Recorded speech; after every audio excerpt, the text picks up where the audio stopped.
Satan's TIE Fighter has recently shown up on my doorstep. Let's take a look.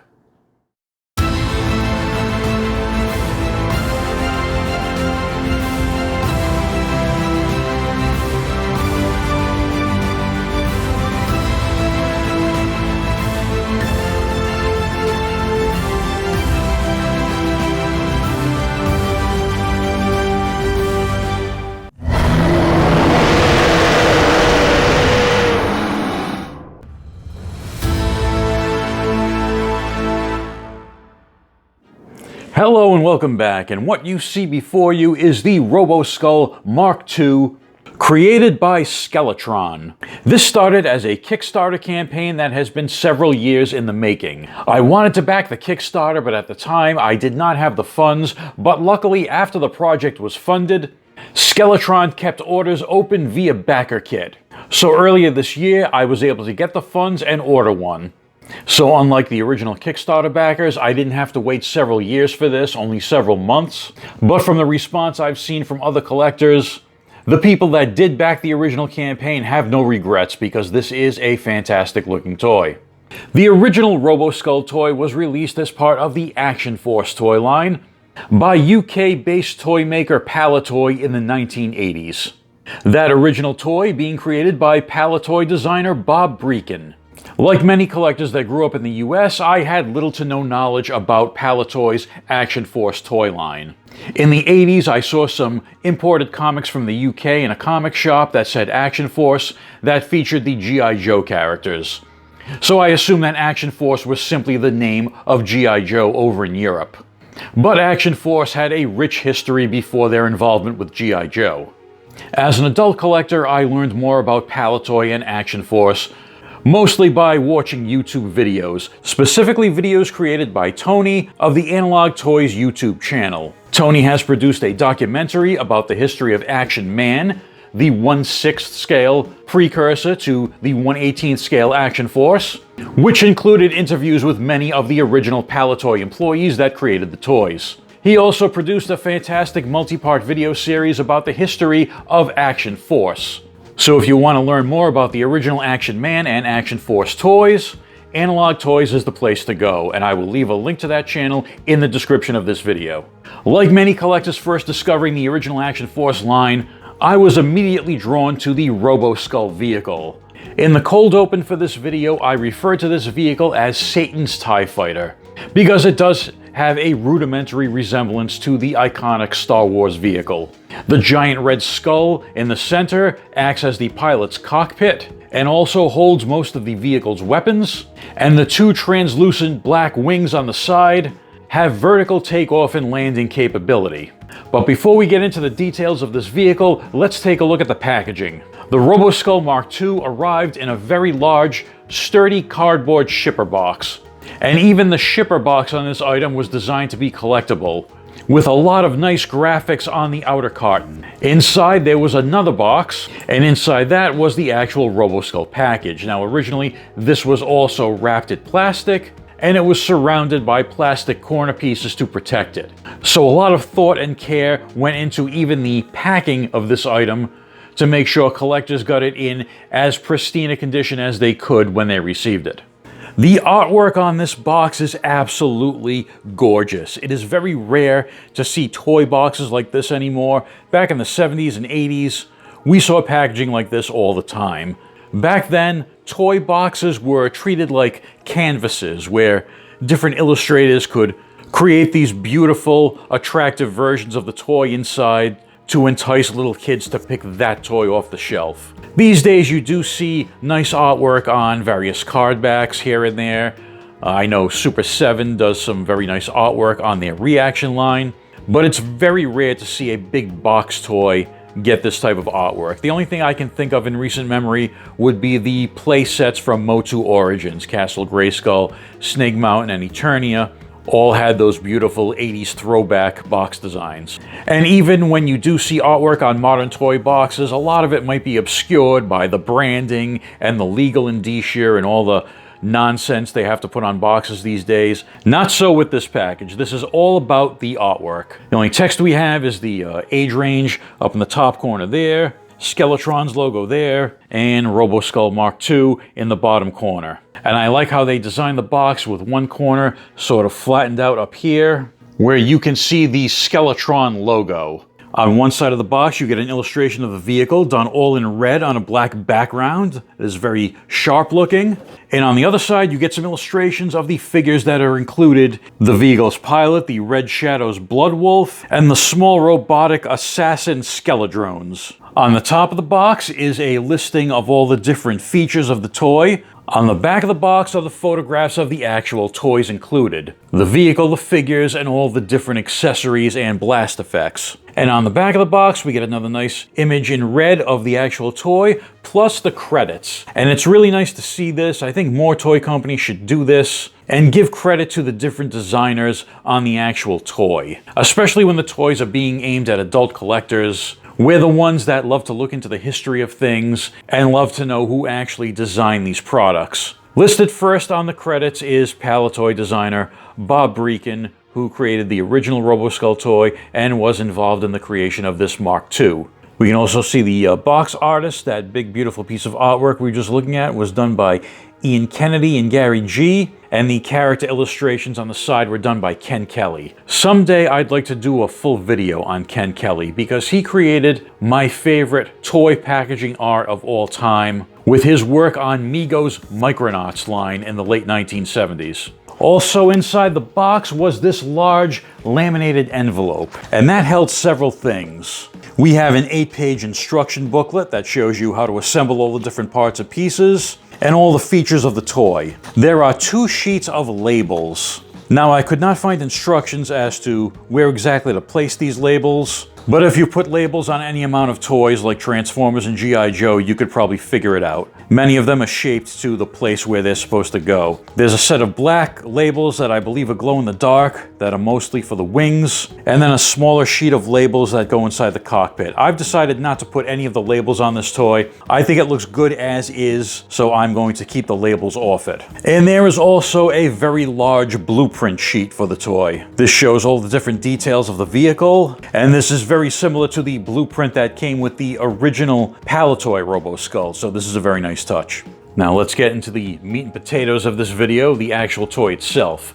All the components of this toy were packed in a multi-part plastic blister within the box, and there were no annoying plastic ties to cut. Everything just snugly fit inside the blister. There was a little bit of tape here and there to hold certain things in, but other than that, it was very easy to take it out and assemble it. And some of the parts that have to be assembled are going to be assembled permanently. You can't take this back apart and put it back in the box as it was if you wanted to. The main components that had to be snapped on are the 2 wings and the chin gun assembly that rests under the skull. And it was no problem to put any of that together, and they do hold together quite securely. Just like in the original toy, the wings are designed for vertical takeoff and landing capability.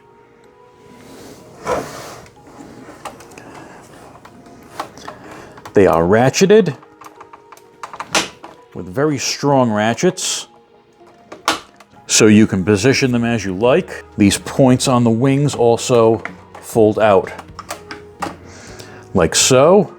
Here it is resting on its wingtips. I would not display it like this though, because the weight of the toy on these thin plastic tips would certainly cause stress or cracking over time. The tips on each of the wings are also hinged, so they can ratchet out to give it kind of an X-wing effect, or they can fold in to make it sort of look like a Darth Vader TIE fighter.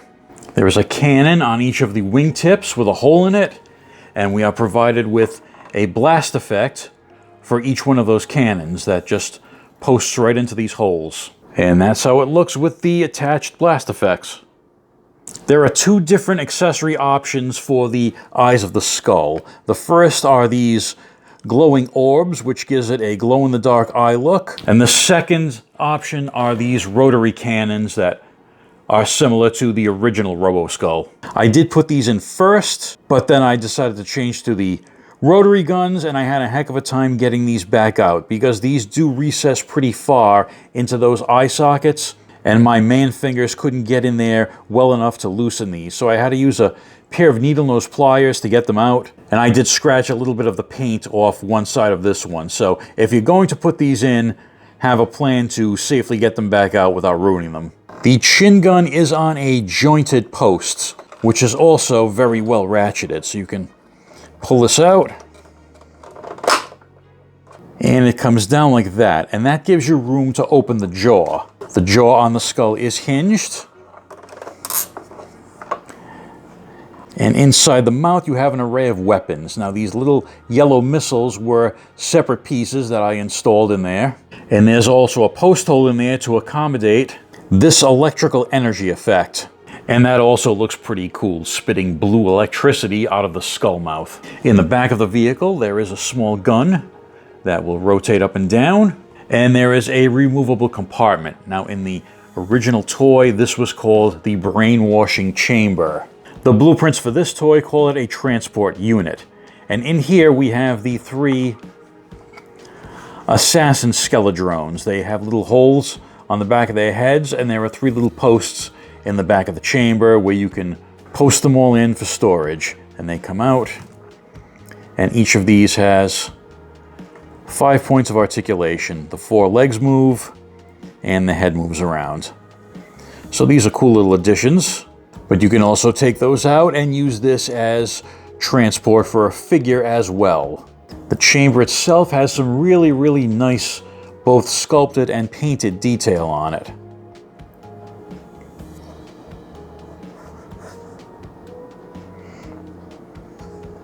And the translucent red of the glass really pops against that dark gray plastic. They've also included a clear stand that can peg into the bottom of the transport unit to give it a hover effect. The stand just pegs right in and out, and this can also be used to support the vehicle itself. This can plug in right under the chin gun as well. Even without applying those extra labels, there's plenty of detail on this toy. There's a nice bit of a black wash on the skull to bring out the sculpt there. There's different decals and paint apps all around.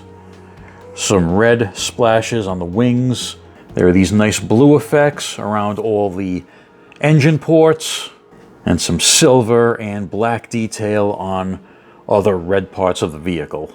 Before we get to the interior, I'll just take a look at the figure that was included with this toy, and this is the Red Shadow's Blood Wolf. And this figure is actually an homage to Palitoy designer Bob Breakin. It's made to look like Mr. Breakin. And on the back we have his file card where we see the character's file name is Buff Breakin. And there's a nice cross-sell of all the other figures that were offered as part of this Roboskull campaign. Here we have the character art. That was some of the artwork done by Ken Kelly for this project, and the card itself is unpunched. I've decided to keep this figure on the card. I think it looks great as is, so I'm going to source another figure to pilot this Roboskull.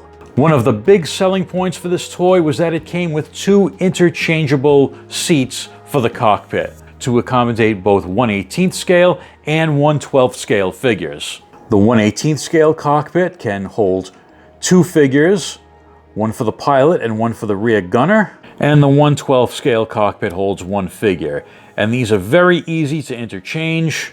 They just plug in and out of the skull via these 3 posts at the bottom. Very simple yet effective design. Each cockpit has a control stick on either side, and these are on ball joints. So you can move these around and seat your figures as you want, and each of these sticks has a handhold on the side and a little control panel with some nice detail on it.